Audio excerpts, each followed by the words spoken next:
What's up traders, welcome to Failure to Displace. Let's take a look at today's London Silver Bullet session and see if there was an opportunity to try and grab some profits. Today is June the 26th, 2023, and I'm going to look at EURUSD because that's the asset that I like to trade in the London session. I haven't traded this because I looked at this morning, immediately saw this consolidation after a very large move on Friday. Price is basically just hovering around the equilibrium of Friday's price action. So you can see here, this is red line is our 50% level. So coming into Silver Bullet, we're just literally hovering around this 50% mark. So I didn't want to get involved. However, in hindsight, as we are doing now, let's review this and just see if there was an actual opportunity to take advantage of. So looking for the kind of failure to displace signature, which is what really kind of resonates with me, we can see that the open of the London session, we took out the Asia session high with relative equal highs here. So overnight, we have been building liquidity here and we've swept it at the open of London and closed back in the range. We've left a bearish fair value gap here. And what's really interesting to see is this is actually also overlapping a bullish fair value gap. So we do have a bullish fair value gap there. So within the bullish fair value gap, we created a bearish fair value gap. This is what I would class as a balanced price range. And when I'm looking at these, I'm generally thinking, hang on, let's make sure we get that right because it's over the bearish one. These are a good resistance area, so price often respects those quite well. We can see just prior to the session opening, we've swept Asia low. So this is what kept me out of taking a trade. Normally I would be on a bearish bias here. I would see this sweep of the high, closure within the low, and I would immediately look for the opposite side of the range to get taken. Asia low has been taken. Now your eyes can draw to the sell side here. Any buy side is a long way away now from Friday's range. So you'd be looking at really London highs as our next key level of buy side, which is a long way away. And price doesn't look like it's got the stamina to get up there just yet. So we've taken the Asia low. We've been unable to displace the Asia low, pull back in the range. However, we are respecting this 15-minute balanced price range. This is a new day opening gap. So you can see where we closed on Friday and then opened again on Monday. We've left this big gap. The other thing as well that's drawing my attention is that generally, if you look historically, the highs and the lows of the days are generally put in London or New York. So it's unusual to see a high of the day or a low of the day put in these gap times between the sessions. Now it does happen. It happens less often than it occurring within London and New York.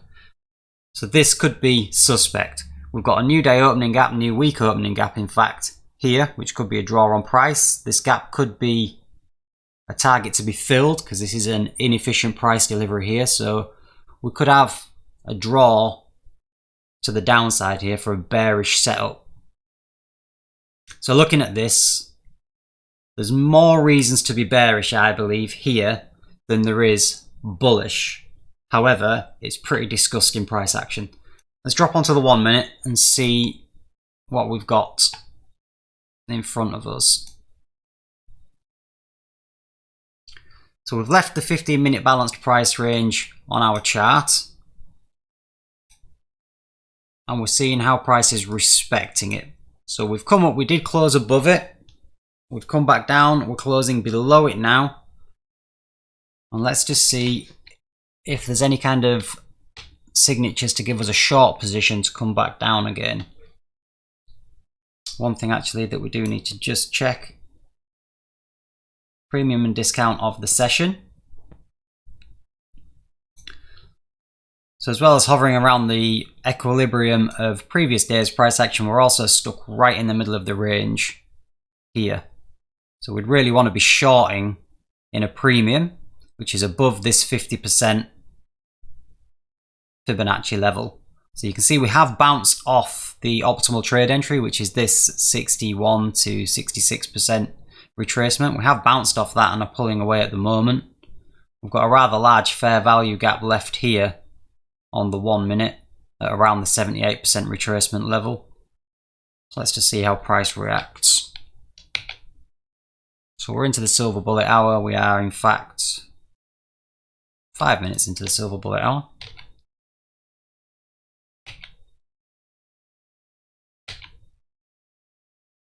Respected the 50% there. Close above.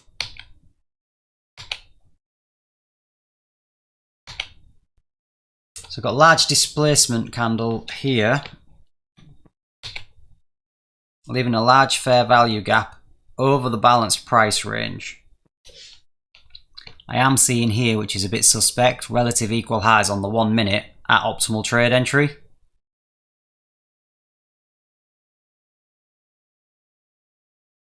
So that makes me a little bit cautious here. Yes, we've left a fair value gap. We have just swept this low, but we've not displaced below it.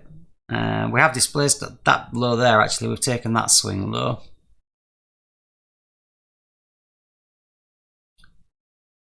I'm not sure I'll be interested in a short here. Those equal highs there got me worried. Although I'm just considering that we've got a fair value gap over a balanced price range. Let's see how that plays out. We took a short position on this fair value gap. Short position, not a long position. So my current strategy is a 5 pip stop loss, 5 pip take profit. 5 pips doesn't sound like a lot for a take profit. However, if you're with a broker with really tight spreads, which I have, generally the spreads are less than half a pip, this can work out very, very well. Obviously, 1-to-1, if I'm risking $200, then I'm going to gain $200 there. So it's all relative. Let's just see what happens. So we do get tagged in. We've respected the balanced price range and we've respected our fair value gap. And we've pulled away nicely there. Oh, we've left another fair value gap. So this is a good sign. Fair value gap being respected. Excellent. So we've taken 5 pips. So that, from my normal trading plan, would be us closed out of the session. Let's check a 2-to-1 because I am thinking that I need to implement a 2-to-1 just to leave some skin in the game and get a little bit more profits. Let's see if we can get this 2-to-1. Oh, big bullish candle here.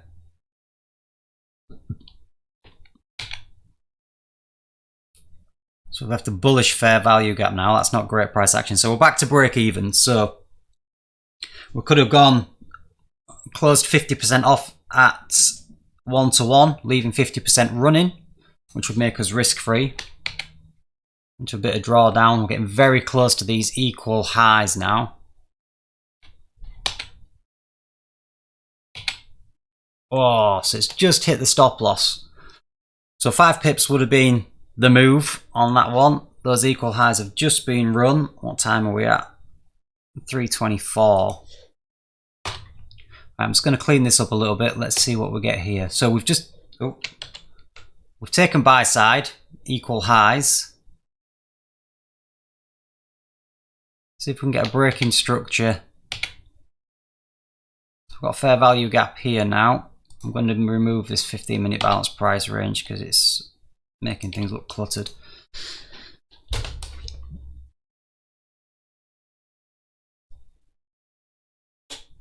So we've swept the highs, immediately rejected and pulled back in the range. We've left a balanced price range again here on the 1 minute.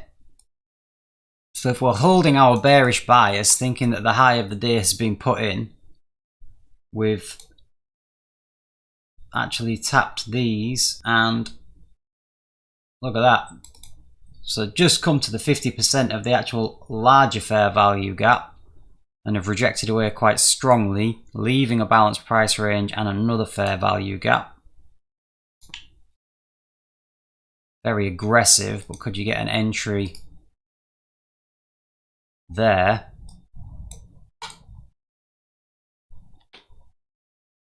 Be more confident about this because we're obviously more in a premium here. We engineered some liquidity internally We've swept that and are now closing back again. So we've got good targets here because look, we've got relative equal lows here as well, actually. So we've got some sell side to target. So this is a better narrative now. We've got a much smaller range that's been created in the London session. We've swept the highs, pulled back in the range, potentially to sweep the lows now. So I like the look of that with a balanced price range as well as an entry. Oh, it's just been tapped. So that's the fair value gap balanced price range just been tapped. It's a really nice reaction. Excellent.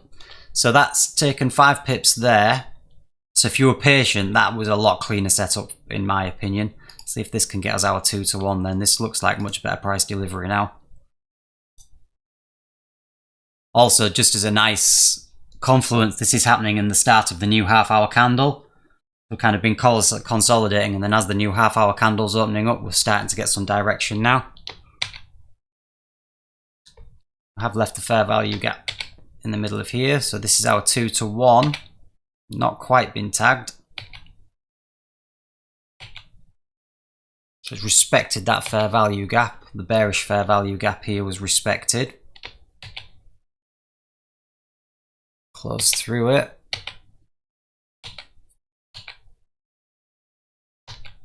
So this is really for you guys that have got more patience than me. 2 to 1 would definitely be as much as I could handle. I think I'd be out by now.